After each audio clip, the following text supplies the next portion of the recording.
Agora tem uma boa notícia do Ministério da Saúde para você. Agora tem especialistas. A nova ação do governo federal para agilizar atendimentos e cirurgias. Agora tem mais telesaúde, mutirões, mais consultas, mais cirurgias, novos equipamentos e pacientes do SUS sendo atendidos na rede privada e também aos fins de semana e feriados. Agora tem especialistas, da consulta ao tratamento. Saiba mais, gov.br/agora tem especialistas. Ministério da Saúde, Governo Federal. Ouça agora 10 minutos com Dadá Gadelha e faça parte do seu clube de torcedores. Comentários e atualidades esportivas diariamente no podcast. Curta, publique e compartilhe. Boa tarde a todos. No último episódio aqui do nosso podcast Monólogo, nós falamos sobre os jogos do final de semana, Campeonato Brasileiro, Ceará e Fortaleza. Ceará que jogou no sábado enfrentando o Grêmio em Porto Alegre, empatou em 0-0, teve até oportunidades para sair com melhor resultado, mas de qualquer forma conseguiu um ponto, e um ponto a essa altura do campeonato é precioso. Ceará continua com aquela fortaleza defensiva e uma equipe entrosada, uma equipe homogênea que tem a força de conjunto. E a equipe do Fortaleza voltou a perder desta feita para o Mirassol em casa, um jogo onde o Fortaleza sofreu um gol e esse mesmo gol, classificado pelo técnico Renato Paiva como uma história, uma situação pitoresca, né? Uma caricatura, foi um gol caricato, ele disse assim. Mas caricatura mesmo é o time do Fortaleza, foi o time do Fortaleza no último domingo contra a equipe do Mirassol, desperdiçando oportunidades de ouro, pênalti, gols, arremates, finalizações desperdiçadas. E isso minou mais um pouco a situação de conseguir sair da zona de rebaixamento. A gente sabe perfeitamente que o Fortaleza está na zona de rebaixamento e que se vencer o próximo jogo ainda não consegue sair. Mas isso é um fato banal no meu entendimento. Isso não é novidades. E eu até coloco aqui sobre o senso comum em todas as culturas humanas, que se manifesta por hábitos. As pessoas têm hábitos de falar determinadas coisas que não são reais, tá? Ou que são banalizadas por crenças, por falas, ditos e saberes populares, etc. Mas eu estava observando e demorei um pouco a fazer aqui o nosso comentário sobre os jogos do final de semana e também outras informações, outros episódios que eu venho observando na mídia, em toda a imprensa, em toda a crônica esportiva. Eu vi uma informação da Universidade de Minas Gerais e é um direito, tá? Eu tenho um pouco de ceticismo. Me desculpem, pessoal da universidade, porque a verdade absoluta não pode ser inatingível. E eu contesto, por exemplo, essa história de dizer que tem mais de 70% para ser rebaixado. O futebol não é uma ciência exata e todos sabem disso.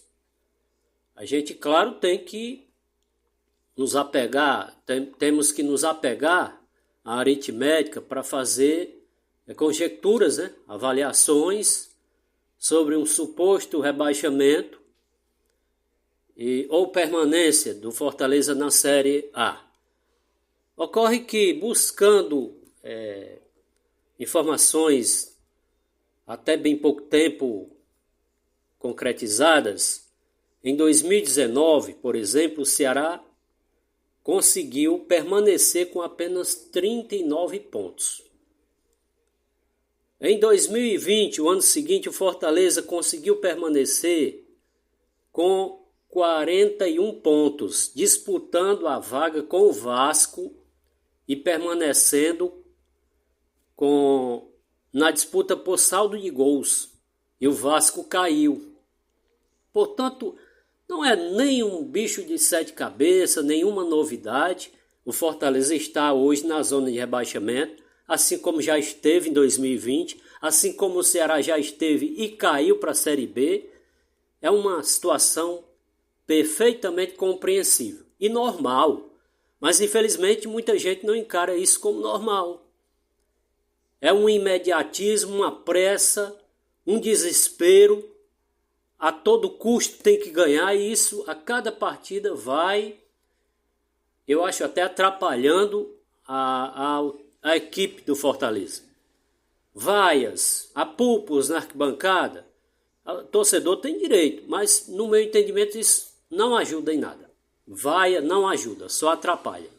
Tá? É uma questão que o torcedor tem o seu direito de fazer. Não pode estar toda hora indo lá no clube, no PC, protestando, tá? Porque lá é o local de trabalho dos atletas, da comissão técnica. Tá? Eu nunca fui puxa-saco de ninguém e principalmente agora não pretendo ser. Mas é preciso a gente fazer uma reflexão crítica da situação ou de fatos ou factoides que se cria sobre a real situação do Fortaleza. Estou sendo bem realista, não pessimista e às vezes até otimista, acreditando que o Fortaleza ainda tem condição de permanecer na Série A. A diretoria não se furta de dar entrevistas, às vezes até pedindo desculpas e colocando certas ponderações, e isso é perfeitamente compreensível.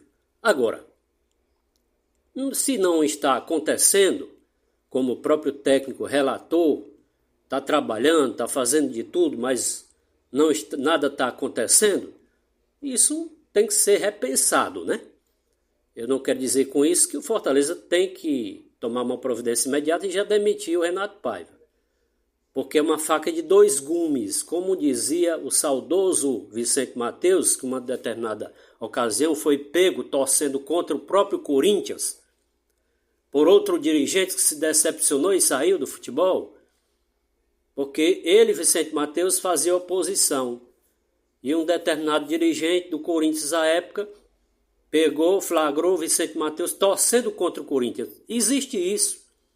Existe até quem torce contra, sendo torcedor e já fazendo parte, ou que já fez parte da diretoria do clube, torcendo contra o próprio clube. Portanto, mudar agora de técnico é uma faca de dois gumes. E o Vicente Matheus, às vezes, da sua falta de noção, dizia faca de dois legumes. É até uma situação pitoresca, né? Engraçada. Bom, mas é isso. Vamos aguardar agora os próximos adversários. Fortaleza enfrenta o Inter lá em Porto Alegre, jogo extremamente difícil, e o Ceará encara o Juventude em casa no próximo sábado. Esperar os próximos resultados para que nós possamos fazer um juízo de valor mais significativo e justo.